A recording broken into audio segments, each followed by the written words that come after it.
The issue of affordable housing has long been a challenge for the Taipei City government and one that the incumbent administration has been criticized over.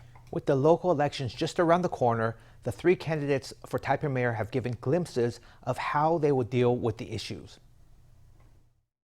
DPP Taipei mayoral candidate Chen Shih-chung attends the Imageable City exhibition, listening attentively as the curator explains an installation.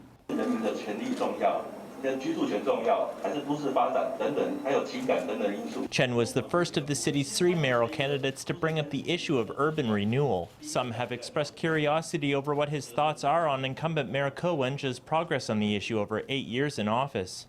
We've come up with ideas and have taken input from experts. The next step will be for us to get a better understanding of the issue, to discuss it with more people, and then we can implement rolling amendments. Any city government, including that of Mayor Ko, will work on the issue for a long time and will certainly encounter difficulties in terms of finding where the difficulties lie and figuring out how to overcome them. That's not something that can be solved through just talking about it. Taipei Deputy Mayor Huang Shanshan is also now formally in the race after she recently tendered her resignation. Huang has come under fire from the KMT, who criticized her advocacy for transcending party lines, calling her a political chameleon.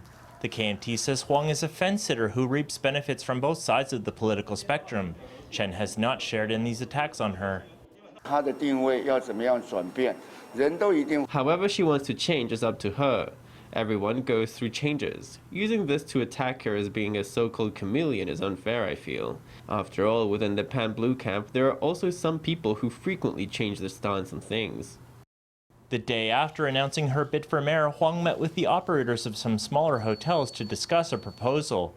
Huang suggested that older hotels could be renovated and converted into rental properties for older adults. We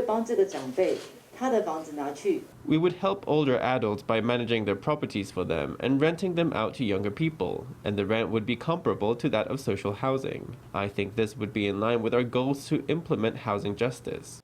The day before, Chen also issued a white paper on housing justice, saying the city should build 50,000 social housing units within 4 years. However, Huang disagreed with the idea.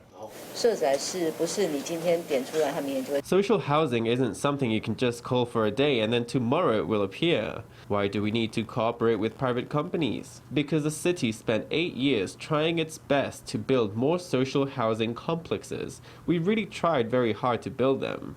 But building social housing is not that simple. The neighbors always have so many opinions on the matter. Huang held a press conference on the issue of social housing, but critics say she didn't handle the issue well as deputy mayor and that she would just become another Mayor Ko. Seeing the criticisms against Huang emerge, fellow candidates Yang Wan and from the KMT seized the opportunity to express his stance. Having young and old switched housing would be a win-win scenario.